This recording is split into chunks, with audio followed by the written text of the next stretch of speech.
So, sabi niya, naniniwala ka sa tao. Which is, madalas, nabibreak ng tao to.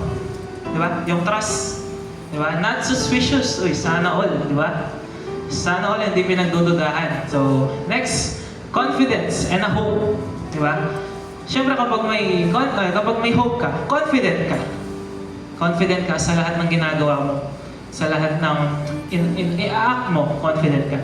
And lastly, kung confident ka, dapat may faith ka. Pinananaligan mo, di ba? May trust ka eh. Hindi lang basta-basta yung binibigay mo. Dapat may faith ka. Di ba? Dapat katulad tayo ni Paul and Silas na may faith na yumayanig. Di ba? Sabi sa Acts, di ba? Yumayanig yung faith. Yumayanig yung prayer and worship ni Paul and Silas. And ayun, matatagal natin siya sa mga next slide. So, next slide po. I think 2 slides na. Ayan, so why should we trust God? Sige, next slide, pass. Okay, so yung mga ginamit ngayon, actually, linagay ko yung mga verses talaga dito para makita natin lahat, para hindi lang ako yung nagbabasa. Di ba? And I choose na gawin siyang Tagalog. Kasi hindi naman lahat, di ba? I feel it na hindi lahat tayo nakakaintindi ng fluent in English. So, these verses are the like the promises na katiwalaan sa buhay natin. Or kung paano dapat tayong magkaroon ng faith sa Kanya sa buhay natin. So, first na binigay ni Lord is 2 Corinthians, or ikalawang Korinto, 1:20. Sapagkat kay Kristo, ang lahat ng pangako ng Diyos ay palaging oo.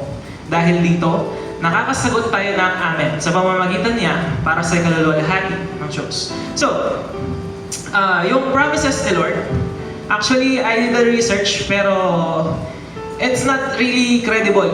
Diba? Walang credible na number na makakapagsabi kung ilan yung promises ni Lord na meron sa Bible. Meron doon, sabi niya, per book, merong 3,000, and then yung isa naman, sabi niya, sa buong Bible, meron siyang 7,000. And I think it's not reliable.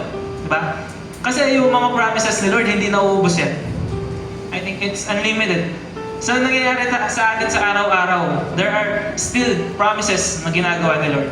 And sabi niya dito, di ba? His promises, or the God's promises, Jesus Christ promises, are yes and amen. Always. Yeah? Yes and amen yung mga promises niya.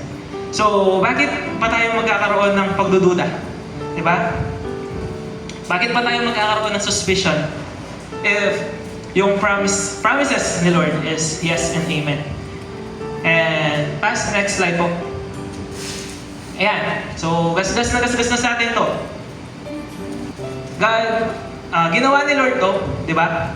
Para masabi or para malaman natin na sa lahat ng bagay is willing siya na ibigay para sa atin. Dahil hindi lamang siya nag-focus sa isang bagay, kung hindi para sa lahat. Di ba? So, this verse, di ba? Kahit si Bishop, di ba? Lagi niya sinasabi to, na i-memorize natin as a Christian, di ba? Dapat i-memorize natin tong John 3:16, di ba? Sabi niya, sapagkat gayon na lamang ang pag-ibig ng Diyos sa sanlibutan, sa katauhan, sapagkat ibinigay niya ang kanyang kaisa-isang anak upang ang sino mang sumampalataya sa kanya ay hindi mapahamak kundi magkaroon ng buhay na walang hanggan. So, di ba? Pangalawang verse pa lang. Paano natin, di ba? Sa sarili natin, sa naiintindihan natin, paano natin kukontrahin or paano natin sasabihin sa sarili natin na hindi ako maniniwala kay Lord, hindi ako magtitiwala kay Lord, kung ganyan yung mga salitang binibigay niya, di ba? Kung ganyan yung mga acts na ginagawa ni Lord para sa atin, di ba? So, and last verse pa sa Jeremiah, di ba? Ito, isa pang gasgas na verse na sa atin. Ito yung, inuulit ko ba, yung mga verses na to is yung mga verses na para magkaroon tayo ng faith or ng trust kay Lord. Okay? So, Jeremiah 29:11, sapagkat batid kong lubos ang plano ko para sa inyo. Mga planong hindi ninyo ikakasama kundi para sa inyong ikakabuti. Ito'y mga planong nagdudulot sa inyo ng kinabukasang punong-puno ng pag-asa. Diba? So, yung meaning ng trust kanina, nakuha na natin yung hope. Yung pag-asa na kay Lord.